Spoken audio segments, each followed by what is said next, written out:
मैं ज्ञानेंद्र बैसल आप सभी का स्वागत करता हूं अपने YouTube चैनल ज्ञान की ज्योति में। आज एक बहुत ही प्रेरणादायक कहानी मैं आपको सुनाऊंगा।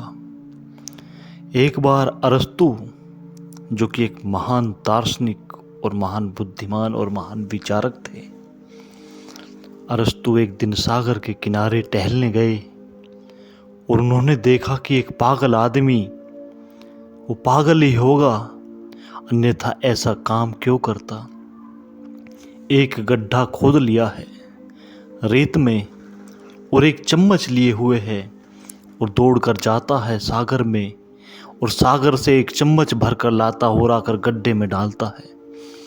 फिर वापस भागकर जाता है सागर में, फिर एक चम्मच भरता है और फिर गड्ढे में लाकर डालता है। अरस्तु घूमता रहा, फिर उसकी जिज्ञासा बढ़ी, फिर उसे अपने को रोकना असंभव न हुआ। सज्जन आदमी था, एकदम से किसी के काम में बाधा डालना उसे अच्छा न लगा।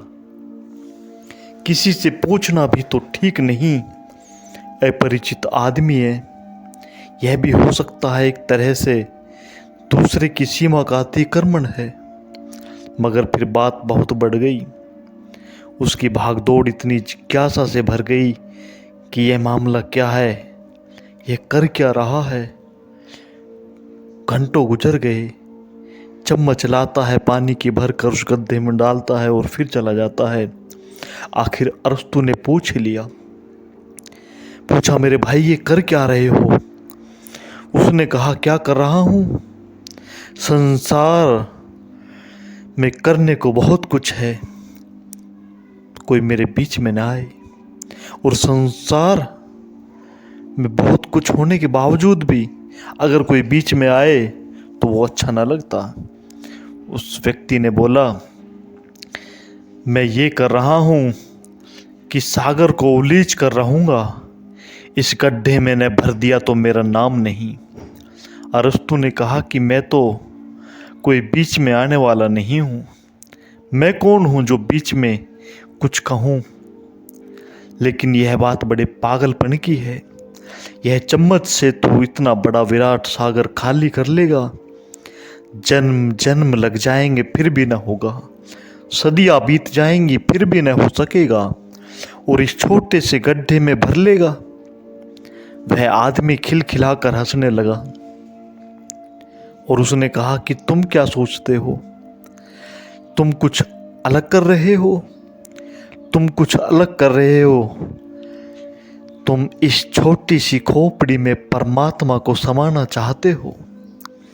अरस्तु बहुत बड़ा विचारक था, उसने कहा कि तुम इस छोटी सी खोपड़ी में अगर परमात्मा को समा लोगे तो मेरा यह गड्ढा तुम्हारी खोपड़ी से बड़ा है और सागर परमात्मा से छोटा है। पागल कौन है बता तू। अरस्तु ने इस घटना का उल्लेख किया है अपनी किताब में और लिखा है कि उस दिन से मुझे पता चल गया कि पागल मैं ही हूँ। उस पागल ने मुझे इस बड़ी कृपा की।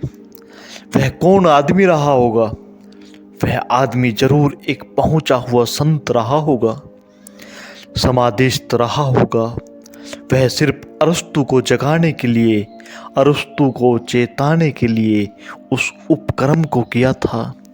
साथियों, कहानी बड़ी छोटी है लेकिन बात बहुत बड़ी है। जब अरस्तु जैसा महान विचारक